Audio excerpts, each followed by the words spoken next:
Good morning to all my dear students. Welcome to online classes. Myself Sunil Prajapati. And today we are going to discuss about class 10th life process.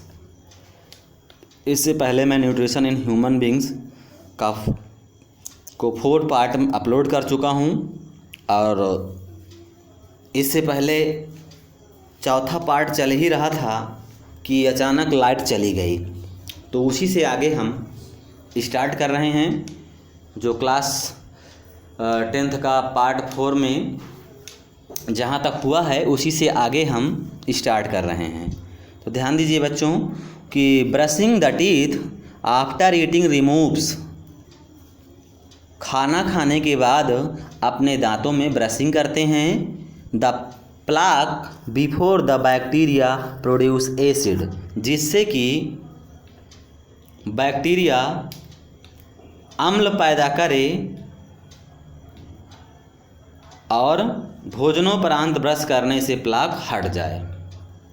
ठीक है बेटा, brushing the teeth after eating, जब आप brush करते हैं तो क्या होता है कि जीवाणु जो बैक्टीरिया है क्या करे, बैक्टीरिया प्रोड्यूस एसिड। जैसे ही बैक्टीरिया अगर एसिड प्रोड्यूस करे तो भोजन के बाद आपके ब्रश करने से प्लाक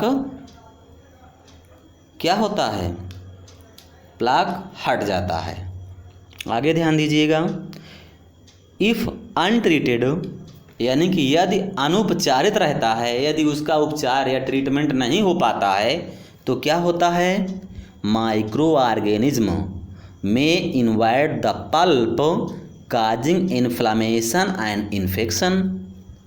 तो बेटा माइक्रो ऑर्गेनिज्म जो सूक्ष्म जीव होते हैं वो आपके पल्प में, पल्प क्या होता है जिसमें आपके टीथ, ठीक है ना, या जबड़ों में धंसे रहते हैं, तो उसी में उसका इंटरनल पार्ट पल्प कहलाता है। तो ये आप समझ गए होंगे कि माइक्रो ऑर्गेनिज्म क्या करते हैं, पल्प में प्रवेश कर सकते हैं, और अगर पल्प में प्रवेश भी कर गए तो क्या होगा, inflammation and infection. Inflammation means जलन। आप कहते हैं ना कि बेटा मेरे दांतों में दर्द हो रहा है, जलन हो रहा है, तो वही है कि दांतों में क्या हो जाती है, जलन व इन्फेक्शन या संक्रमण कर सकते हैं। तो ये तो रहा बेटा डेंटल कैरीज। बातें आपको समझ में आ गई होंगी। आज से मेरे प्यारे बच्चों अपने दांतों का ख्याल बहुत ही रखना, क्योंकि ये आपके अंतिम समय तक साथ दे गए तो फिर आप बहुत सी समस्याओं से बचे रहेंगे, नहीं तो फिर बहुत दिक्कतें उठानी पड़ेगी। तो आइए बेटा कुछ इसके एक्सरसाइज भी हम आपको करा देते हैं। आप ध्यान दीजिएगा, कुछ क्वेश्चंस दिए गए हैं लगभग 4, तो अलग से तो नहीं, लेकिन कहते हैं ना कि सर आप ही सारा क्वेश्चन भी बता दीजिए, आंसर भी बता दीजिए। तो ठीक है, आपके सर आपको क्वेश्चन भी बताएंगे, आंसर भी बताएंगे। बस यदि हम आपका इतना काम करते हैं तो थोड़ा सा आप भी हमारे लिए थोड़ा सा कोशिश कर दीजिए कि अपने फ्रेंड्स में इसको शेयर कर दीजिए और लाइक कर दीजिए, और सब्सक्राइब जो भी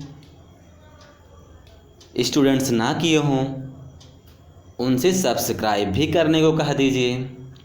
तो मैं आपके लिए कोशिश करूँगा कि क्वेश्चन का आंसर भी बताता चलूँगा, क्योंकि आप अगर मुझको इतना चाहते हैं तो मैं आपसे भी ज़्यादा बहुत ख्याल रखता हूँ आपका। ठीक है, अपने से भी ज़्यादा मैं बहुत ख्याल रखता हूँ आपका। मैं सारा काम करने को तैयार हूँ। तो आइए बच्चों हम स्टार्ट करते हैं। What are the difference between autotrophic nutrition and heterotrophic nutrition. तो बेटा यहाँ पे डिफरेंस किसके बीच में करना है, ऑटोट्रॉफिक न्यूट्रिशन और हेटेरोट्रॉफिक न्यूट्रिशन। तो ऑटोट्रॉफिक मीन्स बेटा हमने बताया था ना कि स्वपोषी पोषण, और हेटेरोट्रॉफिक न्यूट्रिशन मीन्स क्या होता है बेटा, विषम पोषी पोषण। ठीक है बेटा, तो इसका आपको आंसर कैसे लिखना है, तो आंसर आप सुनते जाइए, और अगर आप पेन और कॉपी भी लिए हो तो आप आंसर भी लिखते जाइए। ठीक है, तो सबसे पहले आप एक काम करिए कि ऑटोट्रॉफिक और हेटेरोट्रॉफिक में आपको दोनों के न्यूट्रिशन में डिफरेंस करना है। तो दोनों को आप क्या करें, डिफरेंस कर लीजिए। एक साइड में आप ऑटोट्रॉफिक न्यूट्रिशन लिख लीजिए और एक साइड में हेटेरोट्रॉफिक न्यूट्रिशन कर लीजिए डिफरेंस करने के लिए। ठीक है, तो हम जब भी डिफरेंस करेंगे तो ये बहुत लॉन्ग क्वेश्चन नहीं होते हैं, ठीक है ना, लगभग 2 से 3 कैरेक्टर्स में ये कंप्लीट हो जाते हैं। तो जब हम डिफरेंस दोनों में कर लिए, ऑटोट्रॉफिक एक तरफ और एक तरफ हेटेरोट्रॉफिक, तो ऑटोट्रॉफिक की तरफ एक कॉलम और बना लीजिएगा जिसमें कैरेक्टर के आधार पे हम लोग डिफाइन कर देंगे। ठीक है, तो फर्स्ट कैरेक्टर है सोर्स ऑफ एनर्जी। क्या लिखोगे कैरेक्टर में, first character source of energy. तब बच्चों अब आपको पहले क्या बताना है, ऑटोट्रॉफिक न्यूट्रिशन यानी स्वपोषी पोषण में ये सोर्स ऑफ एनर्जी, ठीक है ना, कैसे प्राप्त करते हैं। तो देखिए बेटा, ऑटोट्रॉफिक न्यूट्रिशन में आप नोट करिए सनलाइट और केमिकल एनर्जी, सनलाइट और केमिकल एनर्जी, क्योंकि जो प्लांट्स होते हैं वो एनर्जी का स्रोत क्या है उनका, सनलाइट है, ठीक है ना, और उसको केमिकल एनर्जी में भी वो कन्वर्ट कर लेते हैं। लेकिन अगर वहीं पे बेटा डिफरेंस करिए आप अपने हेटेरोट्रॉफिक को सोर्स ऑफ एनर्जी के बेस पे, तो हेटेरोट्रॉफिक न्यूट्रिशन की जो ऑर्गेनिज्म होते हैं वो क्या करते हैं, कहते हैं भैया हमें रेडीमेड फूड चाहिए। ठीक है ना, आजकल देखते हैं घर में खाना भी बनाना हो तो बनाने में बड़ी दिक्कत होती है। चलिए एक बार नेट पे जाकर के बोल देते हैं भोजन आपके पास तक आ जाएगा कि नहीं। तो हेटेरोट्रॉफिक जो न्यूट्रिशन करने वाले एनिमल्स होते हैं उनको कैसा भोजन पसंद होता है, उनको रेडीमेड भोजन पसंद होता है। क्यों, क्योंकि वो अपना भोजन स्वयं नहीं बना पाते हैं, इसलिए रेडीमेड मंगा लेते हैं। प्लांट्स हैं तो प्लांट स्वयं ही अपना न्यूट्रिशन करते हैं क्योंकि ऑटोट्रॉफिक होते हैं। ठीक है बेटा, अब आइए मोड ऑफ न्यूट्रिशन। न्यूट्रिशन के आधार पे अगर हम ऑटोट्रॉफिक न्यूट्रिशन में सेकंड कैरेक्टर है मोड ऑफ न्यूट्रिशन, और ऑटोट्रॉफिक न्यूट्रिशन में आपको क्या लिखना है न्यूट्रिशन के प्रकार में, तो प्लांट्स क्या होते हैं, प्लांट्स फोटोसिंथेसिस के द्वारा अपनी न्यूट्रिशन करते हैं। तो इसमें आप नोट कर लीजिएगा कि मोड ऑफ न्यूट्रिशन में ऑटोट्रॉफिक न्यूट्रिशन में आप नोट करिएगा फोटोसिंथेसिस और कीमोसिंथेसिस। बेटा फोटोसिंथेसिस तो आप जानते हो प्रकाश संश्लेषण, लेकिन कीमोसिंथेसिस मीन्स क्या होता है, रसायन संश्लेषण। ठीक है, जो प्रकाश से अपना भोजन बना लेते हैं, न्यूट्रिशन करते हैं, और कुछ रसायन या केमिकल से न्यूट्रिशन प्राप्त कर लेते हैं। वहीं पे बेटा अगर हम हेटेरोट्रॉफिक न्यूट्रिशन की बात करें मोड ऑफ न्यूट्रिशन में, तो इसमें आप नोट करिएगा हेटेरोट्रॉफिक न्यूट्रिशन में कि feeding upon dead are living plants और एनिमल्स। बच्चों ये हेटेरोट्रॉफिक हैं, ये अपने मेहनत से काम करके खाने वाले नहीं हैं, ये बहुत मक्कार हैं। ठीक है, ये ऐसे जीव हैं, ये ऐसे लिविंग बीइंग्स हैं कि इनको अपने मेहनत से भोजन करना नहीं आता है। ये क्या करेंगे, ये क्या कैसे न्यूट्रिशन लेते हैं, फीडिंग अपॉन डेड। बेटा जो मरे हुए जीव हैं उनसे अपना न्यूट्रिशन लेते हैं, या लिविंग प्लांट जो प्लांट से बेचारे भोजन बनाने का कार्य कर रहे थे, लिविंग प्लांट जीवित प्राण, उनसे ये डिपेंड होते हैं, और एनिमल्स। ठीक है बच्चों, तो इस तरह से ये हेटेरोट्रॉफिक न्यूट्रिशन हो गया। वहीं पे अगर हम थर्ड कैरेक्टर्स की बात करें कि ऑटोट्रॉफिक न्यूट्रिशन में अकरेंस, ठीक है ना, तो इसमें आपको ध्यान देना है ऑटोट्रॉफिक न्यूट्रिशन में कि फाउंड इन ग्रीन प्लांट्स। कहाँ पे पाए जाते हैं बेटा ऑटोट्रॉफिक न्यूट्रिशन करने वाले प्लांट्स, कहाँ पाए जाते हैं, अकरेंस में क्या लिखोगे, found in green plants, blue green algae, certain bacteria इत्यादि इटसेट्रा। ठीक है बेटा, तो ये तो अकरेंस में हो गया। वहीं पे अगर अकरेंस हेटेरोट्रॉपिक न्यूट्रिशन की बात किया जाए तो हेटेरोट्रॉपिक न्यूट्रिशन में आप नोट करिए, found in animals, fungi, most of bacteria and protist. तो यहाँ पे आपको ध्यान देना है, ये कहाँ पाए जाते हैं हेटेरोट्रॉपिक न्यूट्रिशन करने वाले, ये तो पाए जाते हैं एनिमल्स हैं, जैसे फंजाई हैं या कुछ बैक्टीरिया, प्रोटिस्ट भी हो सकते हैं। ठीक है ना, तो ये ऐसे होते हैं हेटेरोट्रॉपिक न्यूट्रिशन करने वाले लिविंग बींग्स। तो ये तो बेटा रहा फर्स्ट क्वेश्चन का आंसर। क्वेश्चन नंबर 2 ध्यान दीजिए, where do plant get each of the raw material required for photosynthesis. तो बच्चों, प्रकाश संश्लेषण के लिए आवश्यक जो रॉ मटेरियल है वो प्लांट्स कहाँ से प्राप्त करता है, बताइए। मैंने आपको बताया था ना फोटोसिंथेसिस में थोड़ा सा केमिकल इक्वेशन के माध्यम से कि बेटा इनऑर्गेनिक रॉ मटेरियल्स आपको बताना है कि रॉ मटेरियल्स क्या होते हैं। यहाँ से बेटा क्वेश्चंस आते हैं आपके बोर्ड एग्जाम में, तो ध्यान दीजिएगा। यहाँ पे where do plant get each of the raw materials required for photosynthesis, प्रकाश संश्लेषण के लिए आवश्यक कच्ची सामग्री या रॉ मटेरियल प्लांट्स कहाँ से प्राप्त करता है, सोचिए बताओ। चलो अच्छा नोट करो, हम बोल रहे हैं, लिखो। Raw material is taken in the form of carbon dioxide from air. तो बेटा जो भी रॉ मटेरियल्स है, जैसे कि form of carbon dioxide from air, air से कार्बन डाइऑक्साइड मिलती है, एंड वाटर फ्रॉम सॉइल, और क्या बेटा मिट्टी से वाटर भी प्राप्त हो रहा है।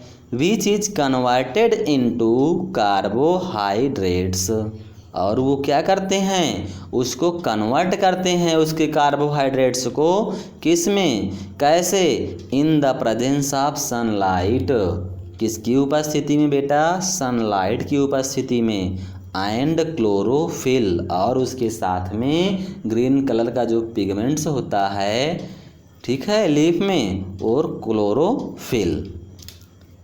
नोट हो गया। अगर नहीं लिख पाए हैं तो वीडियो लेक्चर को पुश करके नोट कर लीजिएगा, बैक करके फिर नोट करिएगा। ठीक है, जितनी बार आपकी मर्जी है उतनी बार सर को क्या करो, बैक करो, उतनी बार बोलो और बुलवाओ। तो चूँकि अब ये तो मशीन का काम है, टेक्नोलॉजी है, जितनी बार मर्जी उतनी बार सर को बुलवाओ, कि नहीं। तो आप जो है बैक करके, बार बार नहीं लिख पा रहे हैं तो उसको बैक कर करके आप जो है बार बार आपको सुनाई देगा और आप उसको सही से नोट कर लेना। उसी में नेक्स्ट पॉइंट है कि chlorophyll is present in green parts of the plant. Chlorophyll कहाँ प्रेजेंट होते हैं, पौधों के हरे भाग पर। ठीक है, ये क्वेश्चन नंबर 2 का आंसर हमने बता दिया। What is the role of the acid in our stomach. अब बच्चों आपको क्या बताना है कि स्टोमक मीन्स क्या होता है, हमारा पेट या आमाशय। तो हमारे स्टोमक में एसिड का क्या रोल है, what is the role of the acid in our stomach, यानी कि हमारे स्टोमक में एसिड का क्या रोल है।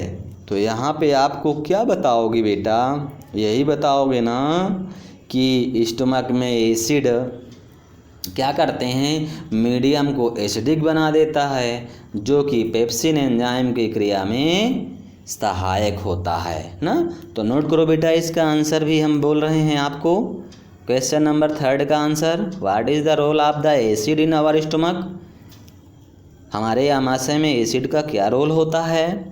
तो नोट करिएगा कि hydrochloric acid means HCl of gastric juice stops the action of saliva. ठीक है, और उसके साथ साथ kills the bacteria present in the food. आपके भोजन में जो भी बैक्टीरिया होते हैं उसको भी किल करता है कि नहीं। और HCl of gastric juice stop the action of saliva and kill the bacteria present in the food. Activates the enzyme pepsin. Activates the enzyme pepsin. और पेप्सिन क्या करता है, एंजाइम की क्रिया में भी सहायक होता है। And provides an acidic medium. ये क्या प्रोवाइड कराता है, एसिडिक मीडियम प्रोवाइड कराता है for proper functioning of enzymes of pancreatic juice. समझ गए बेटा, जो कि proper functioning of enzyme of pancreatic juice. ठीक है ना, ये आपके लगातार कार्य करने में भी ये एंजाइम्स क्या करते हैं, पैंक्रियाटिक जूस में क्रियाशील रहते हैं। ठीक है, यानी कि proper functioning of enzyme of pancreatic juice. ठीक है, नोट कर लिए हैं। आइए क्वेश्चन नंबर हम 4 देखते हैं। Question number 4, what is the function of digestive enzyme. अब बच्चों ये बहुत ही इम्पॉर्टेंट क्वेश्चन हैं, आप इनको तैयार कर लीजिएगा। मैं क्वेश्चन और आंसर दोनों बता रहा हूँ, आप नोट्स में अपने क्वेश्चन आंसर भी नोट करते जाइएगा। तो what is the function of digestive enzymes. बेटा डाइजेस्टिव एंजाइम्स का क्या फंक्शन होता है, डाइजेस्टिव एंजाइम का क्या फंक्शन होता है। वैसे तो आप जानते हैं कि जो डाइजेस्टिव एंजाइम होते हैं वो प्रोटीन्स को किस में, अमीनो अम्ल में, और कार्बोहाइड्रेट को ग्लूकोज में, तथा फैट को फैटी एसिड व ग्लिसरॉल में बदल देते हैं। ठीक बेटा, तो what is the function of digestive enzyme. Answer note करिए बेटा कि डाइजेस्टिव एंजाइम का क्या फंक्शन होता है।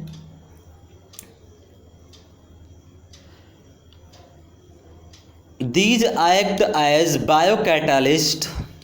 These act as biocatalyst, ये बायोकैटलिस्ट के रूप में भी, and speed up the rate of digestion, और ये बेटा आपके पाचन के दर को भी, ठीक है, हाइड्रोलिसिस, ब्रैकेट में लिख लीजिएगा हाइड्रोलिसिस। तो क्या लिखा है आपने कि biocatalyst and speed up the rate of digestion of complex and non diffusible organic compounds like proteins, fats, complex sugars. ठीक है ना, तो इन्हीं सबको क्या किया जाता है, तोड़ दिया जाता है छोटे छोटे में। जैसे मैंने ही आपको बता दिया था, यही बताया था ना कि जो ये एंजाइम होते हैं प्रोटीन्स को किस में कन्वर्ट करेंगे। प्रोटीन किससे मिलके बनता है, अमीनो एसिड से बनता है। तो ये प्रोटीन को जब टूटेगा एंजाइम की सहायता से, ठीक है ना, पेप्सिन एंजाइम आएगा, प्रोटीन्स पे एक्टिवेट हो जाएगा और उसको अमीनो एसिड में कन्वर्ट कर देगा। उसी तरह से अगर आप देखें कार्बोहाइड्रेट है तो वो जब ब्रेक डाउन होगा तो किस में कन्वर्ट हो जाएगा, वो ग्लूकोज में टूट जाएगा, इसकी स्मॉलेस्ट यूनिट होती है। फैट को अगर देखा जाए तो फैट को भी जब अगर लाइपेज एंजाइम आएगा तो वह क्या करेगा, फैट को फैटी एसिड एंड ग्लिसरॉल में कन्वर्ट कर देगा। ठीक है ना, तो ये बायोकैटालिस्ट के रूप में भी कार्य करते हैं। आइए क्वेश्चन नंबर 5 की बात करते हैं। तो जैसे ही क्वेश्चन नंबर 5 की बात करते हैं तो ये question number 5, how is the small intestine, how is the small intestine